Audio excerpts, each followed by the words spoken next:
Dans cette vidéo, je vous montre comment solutionner une panne à l'origine du voyant de liquide de refroidissement sur votre tableau de bord avec le voyant stop vous indiquant qu'il faut arrêter immédiatement votre voiture et couper le contact. Vous pourrez transposer cette solution à votre véhicule, quelle que soit sa marque, et je vous explique également toutes les causes qui peuvent être à l'origine de l'apparition de ce voyant de liquide de refroidissement. Allez, c'est parti! Alors la première chose à faire lorsque vous avez le voyant qui s'affiche sur votre tableau de bord, c'est de venir vérifier votre bocal de liquide de refroidissement, voir s'il est vide ou s'il est plein. S'il est vide, vous allez pouvoir avoir plusieurs causes pour cela. Soit le problème vient de votre capteur de niveau de liquide de refroidissement, soit le problème vient d'une fuite au niveau des durites, ou soit le problème vient d'un problème de fuite au niveau du bouchon ou de la boîte à eau. Alors, dans un premier temps, on va venir vérifier et contrôler donc notre capteur de niveau de liquide de refroidissement en débranchant la prise et en mesurant la tension au niveau de la prise. Si on a une tension à l'extrémité donc de notre prise, c'est que donc l'alimentation arrive bien au capteur. Et maintenant, on va venir observer ce qui se passe lorsqu'on vient brancher notre maestro sur chacun des pins. Voilà. Voilà. Là, on a bien du quasiment 12 volts. Donc là, on ne le branche pas celui-ci, hein, c'est juste pour venir tester chacun des pins de notre prise. Et ici, on voit bien qu'on est à quasiment 12 volts. C'est la lumière rouge, la LED rouge qui s'est allumée. Donc ça, c'est le plus 12. De l'autre côté, on a la masse. Et notre prise donc achemine bien du plus 12 volts. Et donc là, on va vérifier que notre capteur fonctionne bien en rajoutant de l'eau dans notre bocal et en regardant en même temps si le voyant disparaît. Donc là, on va remplir notre bocal de liquide de refroidissement avec de l'eau, puisque de toute façon, on va repurger tout le circuit. Donc là, théoriquement, le voyant a dû disparaître. Donc le voyant a disparu, le problème ne vient a priori pas du capteur, parce que ça aurait pu être également un problème de fuite et de capteur, hein, ça aurait pu être un problème combiné. Lorsque vous avez une fuite au niveau de votre système de refroidissement, le problème vient soit d'un problème d'étanchéité au niveau de votre bouchon, et auquel cas, lorsque votre bouchon fuit, on a des traces de liquide de refroidissement au niveau du bocal. Là, en l'occurrence, on n'a pas de traces, donc on va venir rechercher un problème de fuite au niveau des durites. C'est pareil, on va regarder si on a des traces de liquide de refroidissement sur nos durites. Lorsque j'avais changé le kit d'embrayage, j'avais constaté des traces de liquide de refroidissement au niveau de la boîte à eau, et donc je vais devoir changer celle-ci, hein, puisque elle commençait à fuir déjà il y a quelques temps, et là, la fuite s'étant aggravée, le bocal s'est vidé. On va devoir changer donc la boîte à eau qui contient le Calorsta. Et pour démonter la boîte à eau, il va nous falloir faire un peu de place. Donc là, on va retirer la batterie et son boîtier.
Alors je vais devoir retirer le carter inférieur du moteur pour pouvoir accéder à ce tuyau.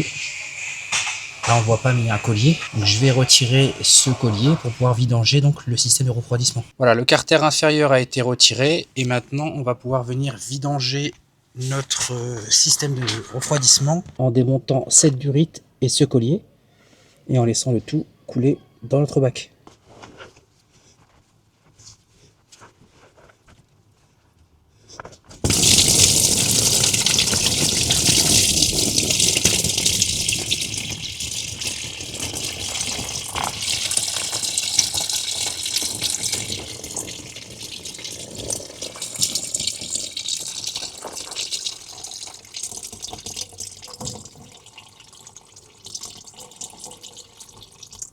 Alors pour démonter cette prise, rien de plus simple, vous introduisez un tournevis à cet endroit-là, un tournevis plat, vous faites bascule, hop, et la prise vient d'elle-même, hop, sans tirer. Voilà, vous faites levier avec ce petit, avec cette petite languette là.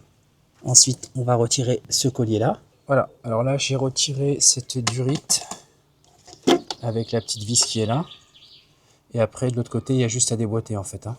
Il n'y a rien à faire, il y a juste à retirer cette durite là. C'est vraiment très simple à retirer. Ce qui nous laisse un peu plus d'espace pour accéder à notre boîtier. Et pour cette durite là, voilà, vous avez juste à appuyer sur la partie blanche et à extraire en fait et à retirer le tuyau. Il y a juste à appuyer un tout petit peu et ça vient tout seul en fait. Hein. Et voilà. Donc nos deux durites de ce côté là sont débranchées. De ce côté là on a débranché notre grosse durite là. Et il ne nous reste plus qu'à débrancher, qu'à dévisser nos 4 vis. Voilà, on aperçoit une vis qui est là-bas. La seconde, voilà, on aperçoit toutes les vis là. On en voit une, deux en bas, celle qui est là, celle qui est ici. On l'aperçoit. La deuxième qui est là-bas. La troisième, je veux dire. Et la quatrième qui est en bas. Qu'on aperçoit là-bas.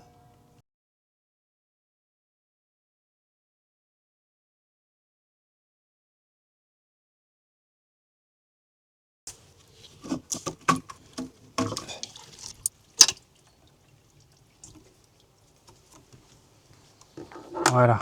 Voilà la cause de notre fuite. On voit bien que le joint est parti en lambeaux. Comme on peut le voir, il s'est complètement déformé. Si on devait le comparer avec le nouveau,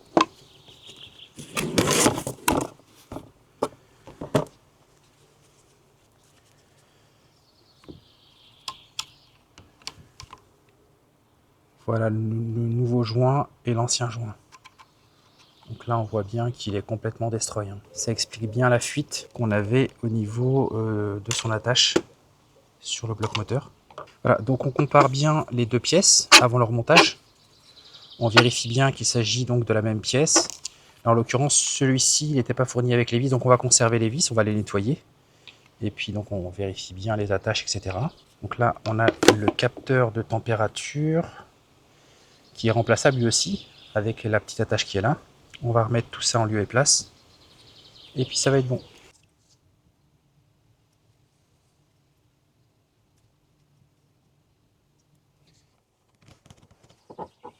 Et il y a surtout cette vis à ne pas oublier à démonter. Il se trouve juste en dessous. C'est du Torx, donc il faudra pas oublier de la démonter. Également à les fixer sur le boîtier à eau. Et ça maintient également ce tuyau là qui passe sur le dessous. On installe le retour.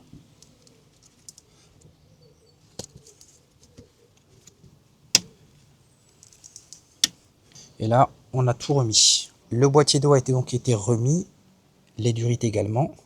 On a remis donc celle de la face avant, les deux de la face arrière, le retour vers le bocal de liquide de refroidissement. On a également remis la durite de la partie inférieure du radiateur. On va remettre la vis de purge que j'ai retirée complètement à l'extrémité sur la durite qui rentre dans le tablier. On va pouvoir la visser sans la serrer à fond et on va venir faire notre purge en remplissant donc notre bocal de liquide de refroidissement. Dès que ça va sortir en flot continu sans bulle d'air au niveau de cette durite là, on va considérer que la purge en air est réalisée. On va venir serrer à fond donc cette vis de purge et on va venir faire l'appoint sur notre bocal de liquide de refroidissement. Et puis ce sera bon. On va laisser tourner le moteur jusqu'à ce que le ventilateur du radiateur se déclenche. Et puis on fera l'appoint au niveau de notre bocal de liquide de refroidissement et puis la purge sera faite.